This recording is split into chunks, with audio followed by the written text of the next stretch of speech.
लेकिन आपने मदरसों की बात की, कहा गया कि मदरसों को काफ़ी पैसा दिया जा रहा है। Scheme for providing quality education की भी बात आपने की, लेकिन उन्हीं शिक्षकों को पिछले 60 महीने से वेतन नहीं मिला है। काफ़ी लोग खुदकुशी कर चुके हैं। देखो, हमारे पास फंड्स की कमी नहीं है। हमारे साथ बातचीत करने के लिए नेशनल माइनॉरिटी कमीशन के चेयरमैन इकबाल सिंह साहब मौजूद हैं। सर, आप माइनॉरिटी कमीशन के चेयरमैन हैं, माइनॉरिटीज़ की बात हुई, अपीसमेंट को लेकर के आया कि कई बार इस तरह की बातें भी होती हैं, उसे किस तरह आप देखते हैं?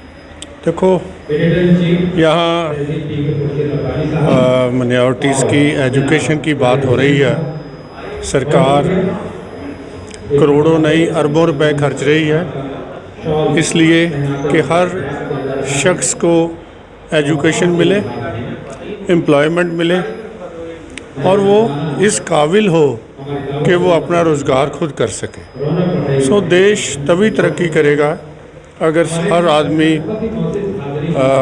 एजुकेटेड होगा और उसके हाथ में कोई ना कोई कारोबार होगा। कारोबार भी हर आदमी को सरकार नहीं दे सकती। हमें ऐसा बनना है कि हम अपना कारोबार खुद करें और एक आध साथी को भी रख लें जिससे अनएम्प्लॉयमेंट कम हो। लेकिन आपने मदरसों की बात की, कहा गया कि मदरसों को काफ़ी पैसा दिया जा रहा है। Scheme for providing quality education की भी बात आपने की, लेकिन उन्हीं शिक्षकों को पिछले 60 महीने से वेतन नहीं मिला है। काफ़ी लोग खुदकुशी कर चुके हैं। देखो, हमारे पास फंड्स की कमी नहीं है।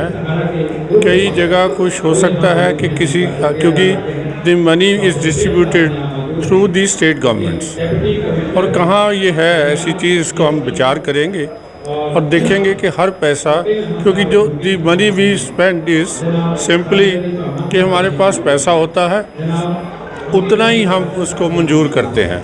तो जब 100% मंजूरी है तो ऐसा होना नहीं चाहिए जहां हम इसको ख्याल करेंगे। देखो।